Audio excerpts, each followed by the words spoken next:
नमस्कार दोस्तों, आप सबका स्वागत है हमारे चैनल नेक्स्ट 9 लाइव पर। बात करेंगे राजस्थान चुनाव से पहले हो रही सियासी घमासान को लेकर। कांग्रेस पार्टी अलग अलग राज्यों से पत्ता साफ हो चुका है, बीजेपी अपना परचम लहरा रही है।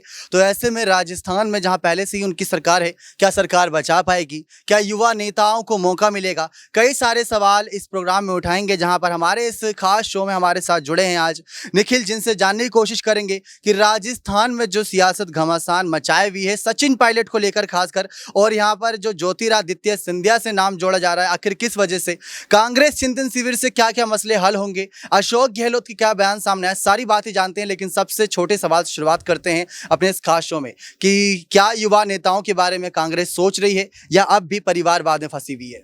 देखिए दीपक, जैसे कि आपने कहा कि क्या सचिन पायलट जो है वो ज्योतिरादित्य सिंधिया की तरह कदम उठाएंगे।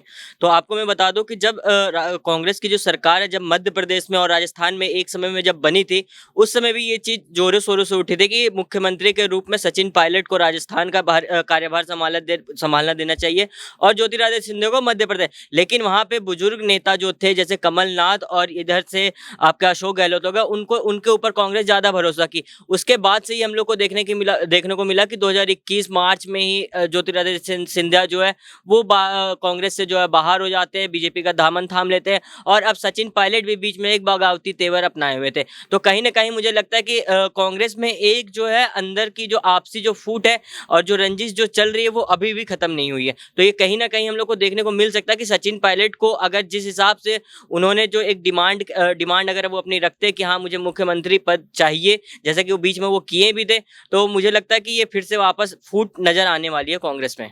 बिल्कुल दोस्तों, आपको बता दें कि यहाँ पर लोकसभा चुनाव को लेकर भी रणनीतियां अभी से ही कांग्रेस बनाती नजर आएगी।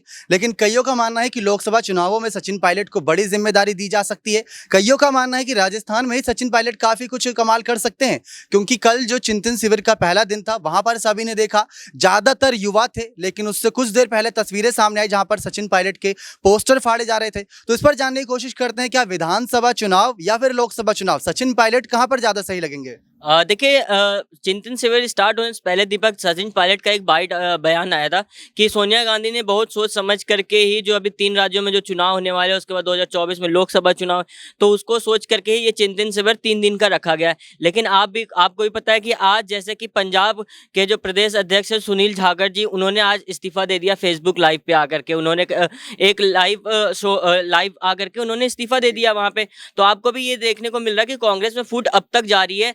आपको भी पता है कि वहां पे 400 ऐसे नेता आए थे कांग्रेस के, जो बड़े बड़े दिग्गज नेता आए थे, उनको शामिल किया गया था इन चिंतन शिविर में। उसके बाद पहला दिन खत्म नहीं होता है चिंतन शिविर का, और अगले दिन यानी कि आज हम लोग को नजर आता है कि सुनील जाखड़ ने अपना इस्तीफा दे दिया। अगर सचिन पायलट को जो है अगर राजस्थान का कमान नहीं संभाला गया तो कहीं ना कहीं वो भी इस तरह से बगावती तेवर अपना सकते हैं। जी, तो सबसे बड़ा सवाल यही था कि ज्योतिरादित्य सिंधिया एक ऐसे नेता थे जो सिर्फ काम करना चाहते थे जनता के प्रति, और सचिन पायलट की भी यही नीति है कि जनता के प्रति जितना काम किया जाए, जनता ने इतनी बड़ी पहचान दी, जनता तक ही काम पहुंचाना चाहते हैं। तो इस प्रोग्राम का जो सबसे बड़ा सवाल, सबसे बड़ा मुद्दा है, उस पर फिर से आते हैं। ज्योतिरादित्य सिंधिया ने बहुत सोच समझकर कदम उठाया था और आज बीजेपी में उनकी बहुत अच्छी छवि है। तो क्या सचिन पायलट, अगर उनको लगता है या उनसे कोई पद नहीं दिया गया, तो क्या सचिन पायलट ये बड़ा कदम उठा सकते हैं? देखिए दीपक, ये बिल्कुल यहाँ पे उठा सकते हैं, क्योंकि आपको भी पता है। लेकिन अब मुझे लगता है कि कहीं ना कहीं देर हो चुका है, बहुत देर कर दिया है सचिन पायलट ने बीजेपी में ज्वाइन करने से। अगर वो ऐसा सोच रहे होंगे कि बगावती तेवर अपना करके मैं बीजेपी ज्वाइन करता हूँ, क्योंकि ज्योतिरादित्य सिंधिया छोड़े तो बीजेपी ने उनको एक कैबिनेट मिनिस्ट्री ऑफ एविएशन में उनको पद भी दिया गया है। लेकिन राजस्थान का आपको राजनीतिक सफर में आपको बता दूं कि 30 साल से वहाँ किसी की भी सरकार जो है एक ऑल्टरनेट दायरे में चलती आ रही है। अगर 5 साल बीजेपी चलाती है तो 5 साल राजस्थान चलाती है, तो 5 साल जो अभी अपने कार्यकाल पूरे करने वाला है कांग्रेस। तो अगर बीजेपी की सरकार अगर राजस्थान में बनती है तो कहीं ना कहीं सचिन पायलट जो है अपनी बगावती तेवर अपनाते हुए नजर आएंगे वहां पे। बिल्कुल, लगातार राज्य में हार के बाद यहाँ पर कांग्रेस कुछ बड़े कदम उठा रही है। एक परिवार एक टिकट के बारे में जानना चाहेंगे। क्या ये फैसला, क्या ये चिंतन शिविर जो रखा गया है, एक परिवार एक टिकट, क्या कांग्रेस पार्टी को दोबारा अपने पैरों पर खड़े होने के लिए काफी रहेगा?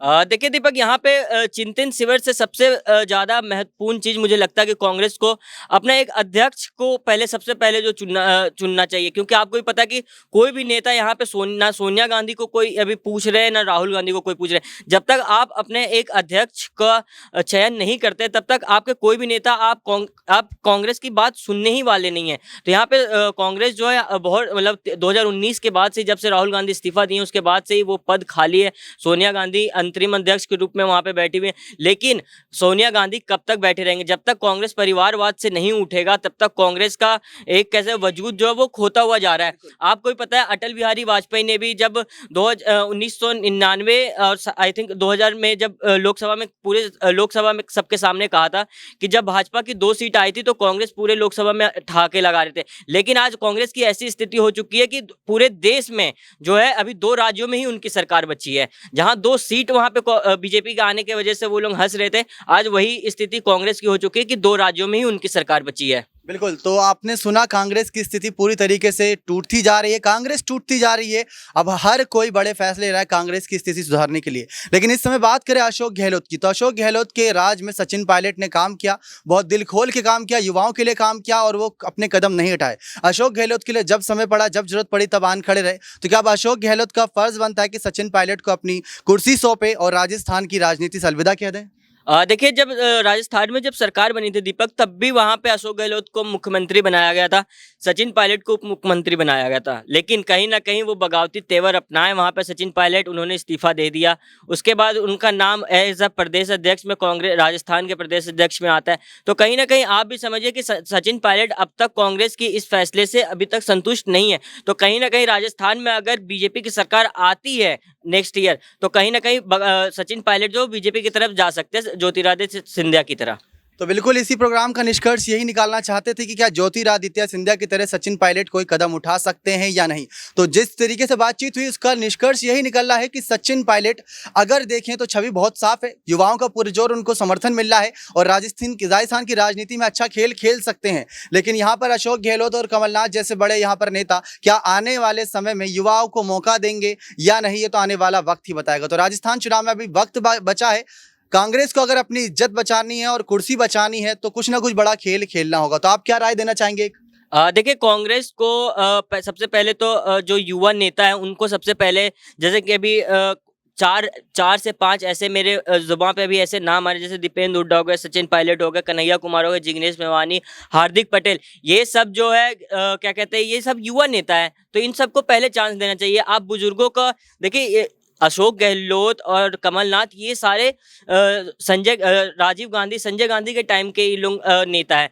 तो ये अब जो नेता जो आ रहे हैं, जो युवा नेता, उनको ज्यादा चांस देना चाहिए। बिल्कुल, समय के साथ बदलाव होगा तो नतीजा भी देखने को मिलेगा। लेकिन कांग्रेस अब बदलाव कर रही है, एक परिवार एक टिकट, चिंतन शिविर, कई सारे मामले यहाँ पर निकलकर सामने आ रहे हैं कांग्रेस की। देखते हैं दोस्तों कांग्रेस राजनीति चुनाव से पहले क्या कुछ उठापटक होती है। बने रहें चैनल के साथ, धन्यवाद।